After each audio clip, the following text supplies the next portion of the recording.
Oke. Assalamualaikum warahmatullahi wabarakatuh.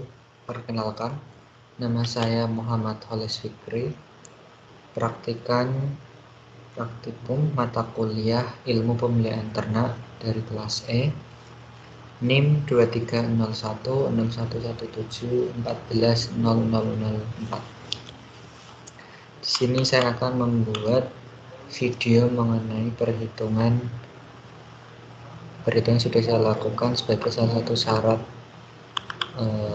penuntasan kegiatan praktikum.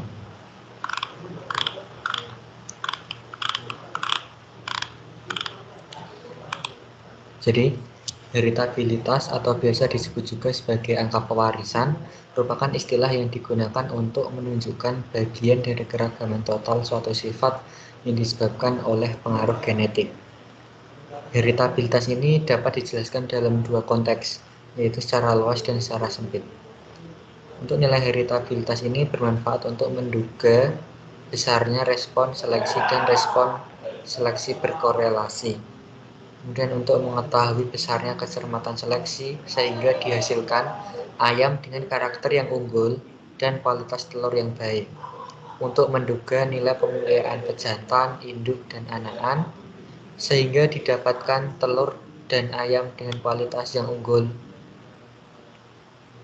Serta untuk mengetahui apakah kinerja generasi ayam selanjutnya itu dapat dilakukan seleksi atau persilangan. Nah, untuk koefisien korelasi merupakan nilai yang digunakan untuk mengetahui tingkat keeratan hubungan suatu dua peubah atau dua sifat. Korelasi antar dua sifat yang terdapat terjadi disebut dengan korelasi fenotip. Korelasi fenotip dibagi juga menjadi dua, yaitu korelasi genetik dan korelasi lingkungan. Korelasi genetik sendiri merupakan korelasi antara pengaruh genetik aditif pada dua sifat. Nah, manfaat dari melakukan estimasi nilai korelasi genetik ini adalah dapat mengetahui kinerja rata-rata dari suatu generasi keturunannya akibat dari seleksi yang dilakukan, sehingga antar sifat yang dikorelasikan dapat meningkatkan kualitas unggas pada generasi selanjutnya. Dan repeatabilitas merupakan salah satu parameter genetik yang digunakan untuk menduga keragaman fenotip yang disebabkan oleh keragaman genetik total dan keragaman lingkungan permanen. Nah, repeatabilitas diestimasi pada sifat-sifat muncul berulang kali selama ternak hidup. Nah, untuk menghitung repeatabilitas ini, manfaatnya adalah mengetahui besarnya peningkatan yang dapat dicapai apabila suatu sifat individu diukur secara berulang-ulang, memperkirakan kinerja yang akan datang berdasarkan catatan yang sebelumnya, dan meningkatkan nilai pemeliharaan ternak betina pada sifat tertentu untuk diseleksi. Nah, adapun manfaat dan tujuan dari praktikum ini adalah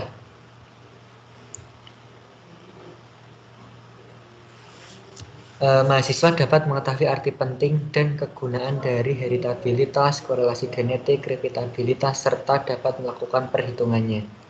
Nah, untuk manfaatnya sendiri, mahasiswa atau praktikan dapat menduga nilai dari heritabilitas dan korelasi genetik antara berat telur dan indeks bentuk telur, serta menduga nilai repeatabilitasnya. Oke, yang pertama, sekarang kita akan coba menghitung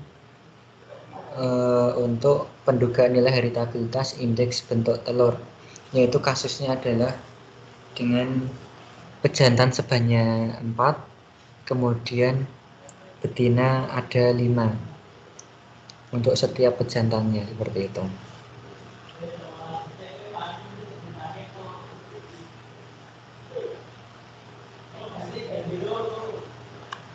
Oke, kemudian didapatkan hasil seperti di tabel ya teman-teman, di mana NTT itu sama dengan jumlah total anak, kemudian NI merupakan jumlah anak per pejantan, kemudian S merupakan jumlah pejantan, kemudian K sama dengan NI itu merupakan koefisien anak per pejantan. Nah, untuk faktor koreksi itu didapatkan didapatkan angka 16.956,2. Itu rumusnya dalam kurung y titik titik kurung tutup kuadrat dibagi n titik, sehingga didapatkan hasil tadi. Kemudian untuk jumlah kuadrat antar pejantannya yaitu sigma i yi titik kuadrat dibagi ni dikurangi nilai fk nya, sehingga didapatkan hasil 57.731. Kemudian untuk jumlah kuadrat antar anak dalam pejantan atau JKW itu didapatkan nilai atau JKW itu rumusnya sigma i sigma k y kuadrat IK dikurangi sigma i yi titik kuadrat dibagi ni. Nah, itu nilainya kita dapatkan 19.070. Kemudian untuk nilai derajat bebas antar pejantan atau DBS itu kita dapatkan dari S min 1 atau 4 dikurangi 1. Nah, itu hasilnya sama dengan 3. Untuk derajat bebas antar anak dalam pejantan atau DBW itu rumusnya N titik dikurangi S. N titik dikurangi S besar, di mana didapatkan hasil 16, itu tuh dari 20 dikurangi 4. Kemudian untuk kuadrat tengah antar pejantan atau KTS didapatkan angka atau didapatkan hasil 19.243,7. Nah, itu rumusnya JKS dibagi DBS. Kemudian untuk KTW atau kuadrat tengah antar anak dalam pejantan itu rumusnya JKW dibagi DBW. Nah, itu hasilnya kita dapatkan 1191,87. Untuk kuadrat tengah harapan antar anak dalam pejantan atau ragam W kita dapatkan angka 1191,87. Nah, KTHW ini nilainya sama dengan nilai KTW ya teman-teman. Selanjutnya kuadrat tengah harapan antar pejantan atau ragam S. Nah, ragam S ini kita dapatkan dari KTS dikurangi KTW dibagi nilai dari K. Hasilnya adalah 3.610,36.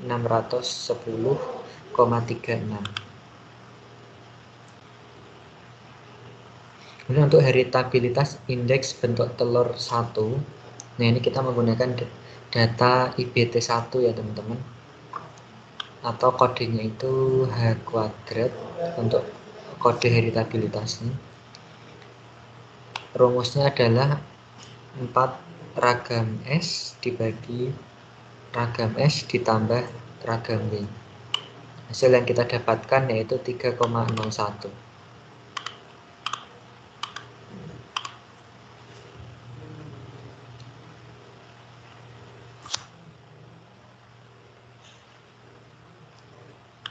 Nah, adapun ini adalah tabel sidik ragamnya teman-teman. Nah, data yang sudah kita dapatkan di atas tadi kita masukkan sesuai dengan tempatnya. Ini untuk DBS kita masukkan sini, DBW kita masukkan sini, JKS kita masukkan sini. Nah, ini FK kita masukkan sini, JKS sini, kemudian JKW di sini, KTS di sini, KTW di sini, KTHS di sini, kemudian KTHW atau KTW di sini. Oke, selanjutnya kita akan menghitung dari nilai heritabilitas bobot telur 1. Kasusnya tadi sama, yaitu dengan 4 ekor pejantan, kemudian terdapat 5 ekor betina pada setiap pejantannya. Yang didapat angkanya seperti ini teman-teman. Angka yang didapatkan seperti ini. Ini ada hasilnya. Oke. Sekarang kita masuk pertama di faktor koreksi. Itu rumusnya kurung buka Y titik-titik kurung tutup kuadrat dibagi N titik. Itu hasilnya 81.255,75. Kemudian untuk jumlah kuadrat antar pejantan atau JKS dengan rumus sigma I Y titik kuadrat dibagi N titik dikurangi nilai FK yang sudah didapatkan sebelumnya. Nah, itu didapatkan hasil 231,90. Dan untuk jumlah kuadrat antar anak dalam pejantan atau JKW itu kita pakai atau rumusnya adalah sigma I sigma K Y kuadrat 3 dikurangi sigma I Y titik 2 dibagi NI yang angkanya ini sudah kita dapatkan pada perhitungan sebelumnya. Yaitu hasilnya adalah 539,84. Ini untuk derajat bebas antar pejantan atau DBS dengan rumus S-1 atau 4 dikurangi 1, nah itu hasilnya adalah 3. Kemudian untuk derajat bebas antar anak dalam pejantan atau DBW dengan rumus N titik dikurangi S besar atau 20 dikurangi 4, itu hasilnya 16.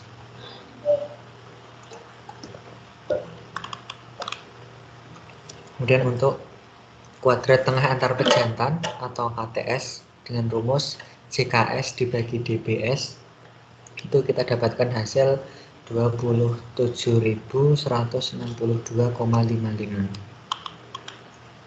Kemudian kuadrat tengah antar anak dalam pejantan atau KTW dengan rumus JKW dibagi DBW itu hasilnya 33,74.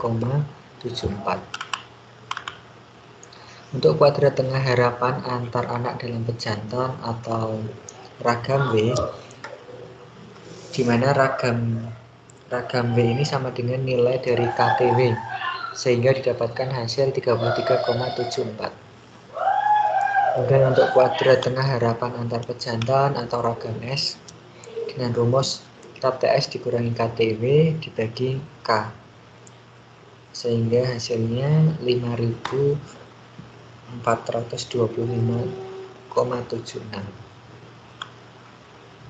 Nah, nilai heritabilitas dari bobot telur 1 atau disimbolkan dengan H kuadrat itu adalah 3,98. Nah, untuk rumusnya sendiri itu 4 ragam S dibagi ragam S ditambah ragam W.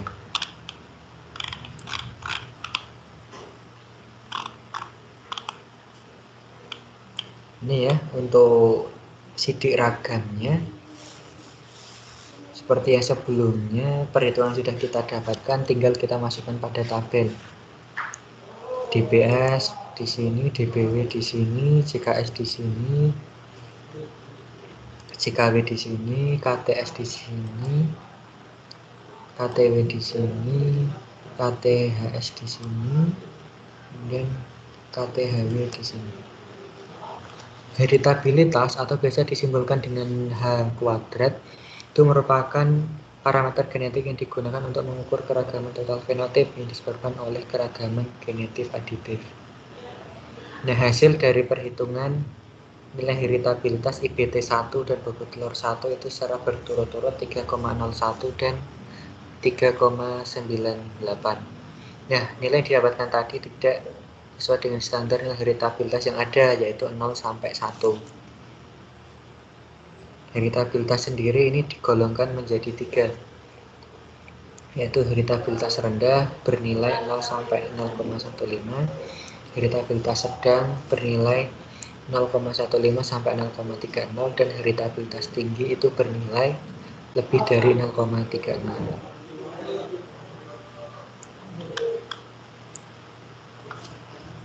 Nah, untuk nilai tersebut, kenapa didapatkan nilai seperti tadi, itu terdapat beberapa faktor.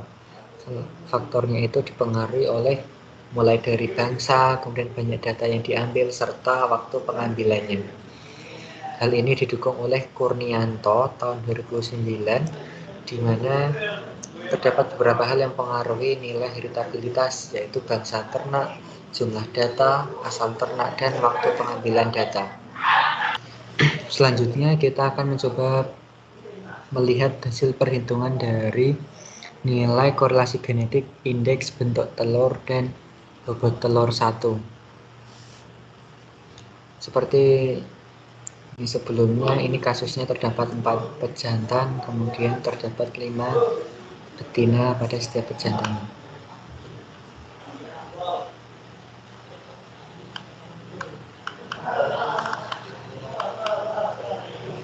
Nah, untuk yang A, ini ada keterangan tambahan. A itu merupakan indeks bentuk telur 1, kemudian yang B itu bobot telur 1.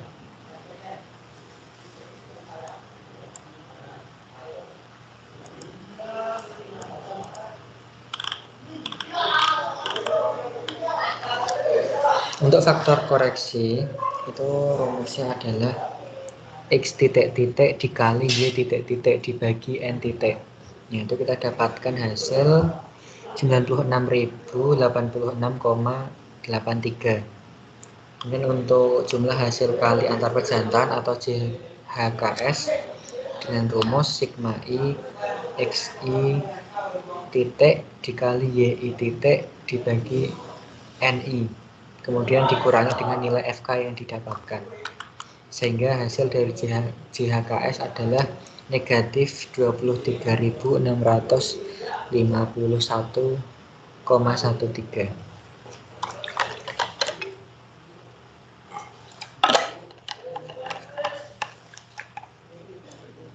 Selanjutnya untuk jumlah hasil kali antar anak dalam pejantan atau JHKW dengan rumus sigma I sigma K XIK YIK dikurangi sigma I XI titik dikali YI titik dibagi NI. Nah, itu hasilnya adalah 23.362,98. Kemudian untuk nilai derajat bebas antar pejantan atau DBS dengan rumus S-1 atau 4 dikurangi 1 itu hasilnya 3. Kemudian untuk derajat bebas antar anak dalam pejantan atau DBW dengan rumus N titik kurangi S atau 20 dikurangi 4 hasilnya adalah 16. Kemudian untuk hasil kali rata-rata antar pejantan atau HKRS dengan rumus JHKS dibagi DBS itu hasilnya negatif 7.882,71.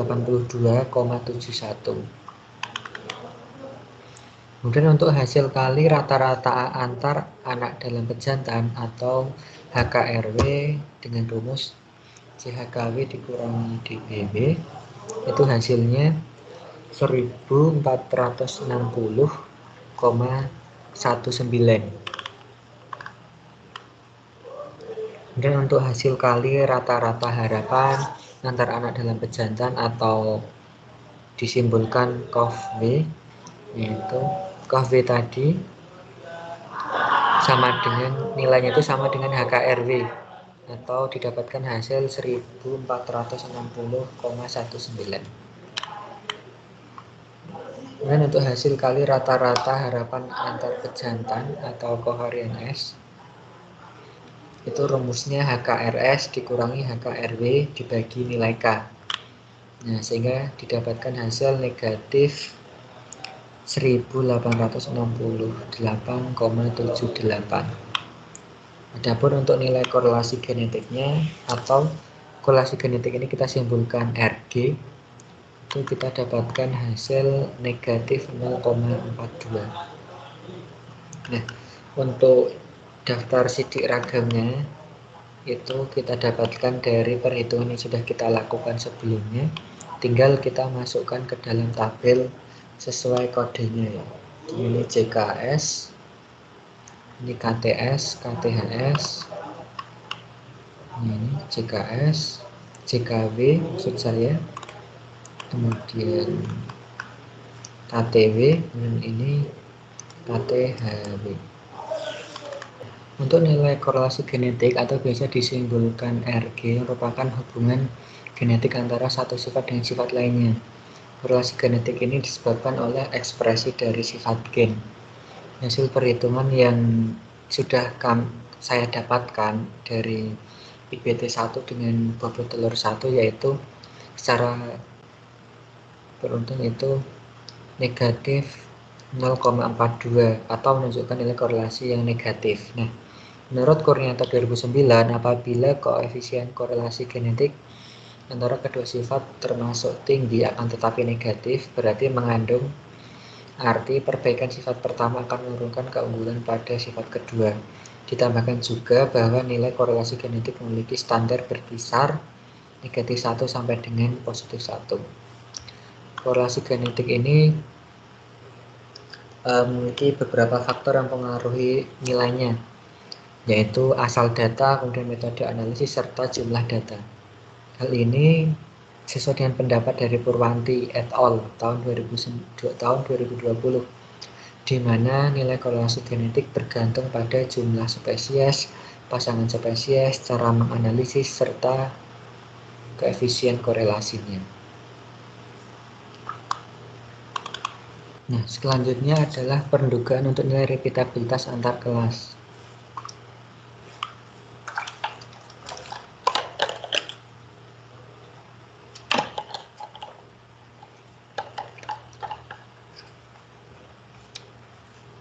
Yang selanjutnya adalah pendugaan nilai repitabilitas antar kelas.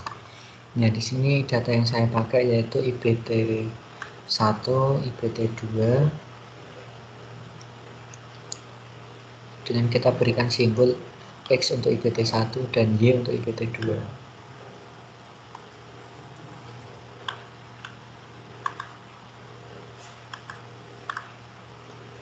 Nah, untuk nilai repitabilitasnya atau repitabilitas antar kelas yang kita dapatkan adalah 0,99 atau rumusnya itu sigma xj dikurangi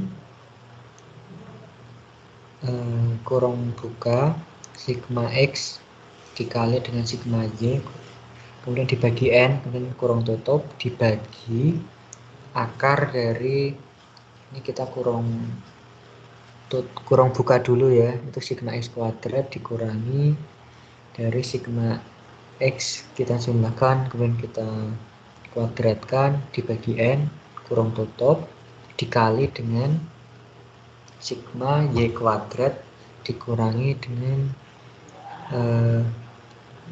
sigma y kita jumlah dulu kemudian kita kuadratkan dibagi n kemudian kita kurung tutup. Nah, hasilnya itu kita dapatkan angka 0,99. Selanjutnya untuk pendugaan nilai repitabilitas dalam kelas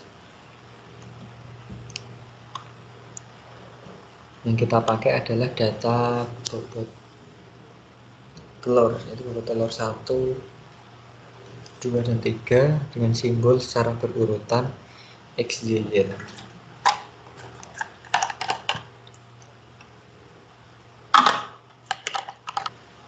Individu teman-teman. Untuk nilai faktor koreksinya itu ada 143.919,67 untuk jumlah kuadrat antar individu atau JKB-nya. Itu rumusnya sigma I titik kuadrat dibagi MI dikurangi FK hasilnya 217,99. Untuk jumlah kuadrat pengukuran dalam individu atau JKW itu kita dapatkan hasil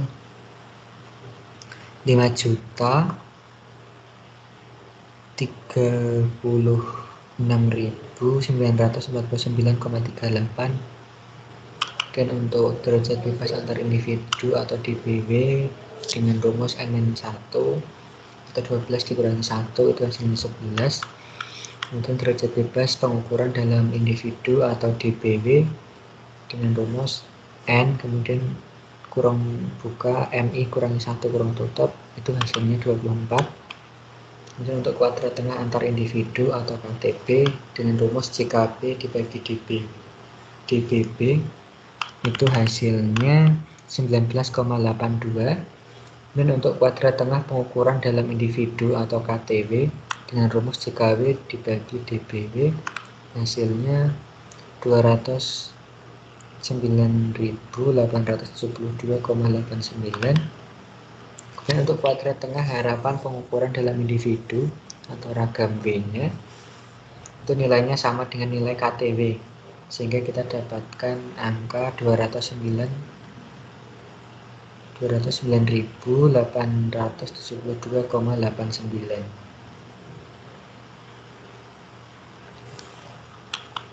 Ini untuk kuadrat tengah harapan antar individu atau ragam B dengan rumus KTB min KTW dibagi K, itu kita dapatkan hasil negatif 69.951,02. Dan untuk nilai repeatabilitas atau R dengan rumus ragam B dibagi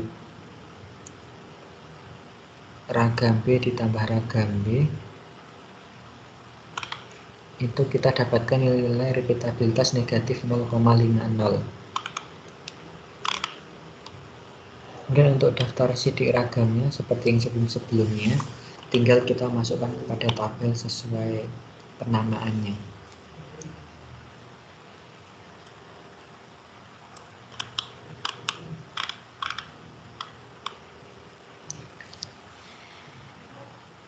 Ya, repeatabilitas sendiri merupakan parameter genetik yang digunakan untuk mengukur performa ternak dari produksi pertama dengan produksi selanjutnya. Metode antar kelas digunakan untuk menentukan nilai dari suatu kelompok individu, di mana setiap individu hanya mempunyai 2 catatan penampilan dari sifat tersebut. Nah, sedangkan untuk repeatabilitas dalam kelas yaitu apabila suatu individu mempunyai lebih dari 2 data hasil pengukuran yang bisa digunakan. Nah, hasil dari nilai repeatabilitas antar kelas IBT yaitu 0,99 dan repeatabilitas dalam kelas bobot telur yaitu negatif 0,50. Nah, kedua nilai tadi sebenarnya sudah sesuai dengan standar yang ada. Menurut Kurnianto, nilai repeatabilitas itu rentangnya negatif 1 sampai dengan positif 1, akan tetapi untuk nilai repeatabilitas yang negatif itu memang sangat jarang. Nah, kemudian ditambahkan juga bahwa nilai repeatabilitas kurang dari 0,2 itu sifatnya rendah. Kemudian 0,2 dikurangi 0,2 sampai 0,4 itu sifatnya sedang dan bernilai tinggi jika nilainya lebih dari sama dengan 0,04. Nah, nilai-nilai yang didapatkan tadi dipengaruhi oleh beberapa faktor, yaitu faktor keragaman lingkungan dan interaksi antara individu dengan lingkungan lainnya. Hal ini sesuai dengan pendapat Sulastri dan Hamdani tahun 2018, di mana faktor yang mempengaruhi nilai repeatabilitas antara lain keragaman lingkungan temporer dan interaksi dengan genetik individu-individu dalam populasi pada waktu yang berbeda. Nah, kesimpulan yang bisa saya sampaikan adalah bahwa nilai heritabilitas IBT dan indeks IBT dan bobot telur yang didapatkan itu lebih tinggi daripada standar yang ada. Hal ini dipengaruhi oleh beberapa hal, yaitu bangsa ternak, jumlah data, asal ternak, dan waktu pengambilan data. Kemudian untuk nilai korelasi genetik antara indeks bentuk telur dan bobot telur yaitu negatif 0,04. Nah, nilai tersebut diketahui bahwa perbaikan sifat pertama nantinya akan menurunkan keunggulan dari sifat keduanya. Kemudian untuk nilai repeatabilitas antar kelas dan repeatabilitas dalam kelas secara berurutan yaitu 0,99 dan negatif 0,50. Nah, itu terdapat beberapa faktor yang mempengaruhi nilai repeatabilitas tadi, yaitu seperti keragaman lingkungan temporer dan interaksi dengan genetik individu-individu dalam populasi pada waktu yang berbeda.